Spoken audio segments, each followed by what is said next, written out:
So, hi guys! Samahan niyo ako ngayon magluto ng dinner ng dalawa kong amo.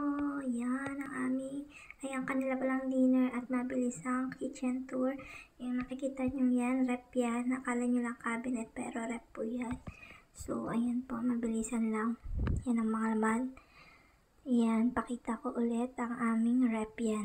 Malaki siya pero maliit yung freezer. Balikan natin yung niluluto ko. So, for tonight, kakain sila ng chicken and potato with beans. Ganyan lang sila madalas pagka kumakain. So, huwag kayo magtaka kasi hindi ako kakain ngayong dinner dahil alam niyo na, char, nagpapapayat pero hindi naman pumapayat. So, ayan na.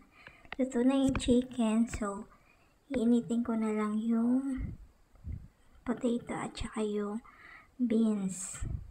Yan. Buksan lang natin ng mahiwagang pangbukas. Pak. Yan na yun. Open na. Charan. Balik natin. So, ayan. Tuloy lang sa pagluluto. Halo ng halo ng halo ng halo. At tignan natin yung apoy. Hinaan ng konti. Yan.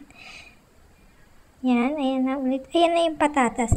Yung maliliit lang siya. Kaya hindi ko na siya binabalatan. No? Kasi, paano kung balatan ko yan? Ayan yung pinaka-rice namin dito. Ayan yung sachet niya. Ayan yung kitchen namin. And then, ayan yung ref. Ayan, balikan natin yung niluluto. Okay na siya. Ilagay na natin yung ating beans. Beans lang, walang pork. Diyan sa Pinas merong pork and beans pero hindi mo makikita yung pork.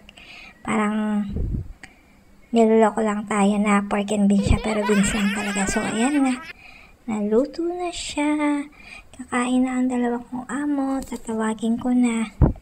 Ganyan. Plating na. Niready ko na. So, maglalagay tayo ng asin kasi gusto nila yung maasin. Yan. Kumakain na yung dalawa kong amo. Tuwan-tuwa pa sila. Gustong-gusto nila yung kinakain nila. Papatawa-tawa pa. Ayan, tuwan-tuwa sila. Sarap na sarap sila sa kinakain nila. Tapos nag-uusap sila kung sino maghuhugas ng plato. Pero ang ending, ako pa rin ang naghugas. Dahil mga pagod daw sila. Ayan. Diyan na kayo. Bye-bye.